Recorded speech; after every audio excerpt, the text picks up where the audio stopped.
Outro dos proxectos do Concello de Vilagarcía, Vilagarcía Viva, contará co apoio dos fondos europeos Next Generation. Este proxecto, que busca revitalizar o comercio de proximidade, recibirá unha subvención de máis de 500.000 euros. Nos estamos moi contentos porque son 537.000 euros que nos van a permitir avanzar moito nesta dirección, tanto en sensibilización, en formación, en modernización, digitalización e demais. Temos varias líneas abertas e iremos desgranando pouco a pouco durante o ano, pero para nós é unha ledicia poder recibir estes fondos e mellorar así, eu espero, o sector servicios da nosa cidade. O obxectivo é aproveitar estes fondos para promover a modernización do tecido comercial local, facendo máis competitivo e eficiente e axustado aos requisitos medioambientais europeos. Os eixos de actuación serán a Praza de Abastos, o comercio local e a propia cidade.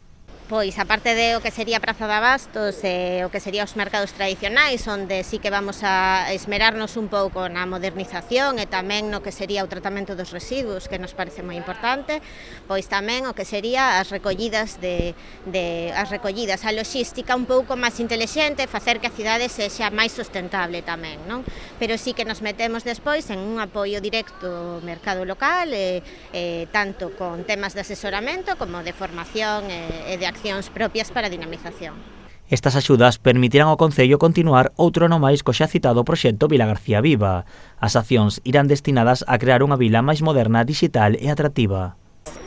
Temos algunhas, por exemplo, de digitalización ou de taquillas intelixentes na Praza de Abastos, para que o tema dos horarios da Praza de Abastos non sexa un impedimento para a xente que o mellor ten unha xornada laboral máis difícil, ou incluso temas de carga e descarga digital, para que aquelas persoas que se dedican ao transporte de mercancías poidan saber onde poden atopar unha praza para deixar os seus vehículos. Con esta axuda, as subvencións dos fondos europeos en Vilagarcía elevaránse por riba dos 3 millóns de euros, xa que o Concello tamén recibiu a aprobación por un importe de 2,5 millóns de euros do Plan de Sustentabilidade Turística en Destino.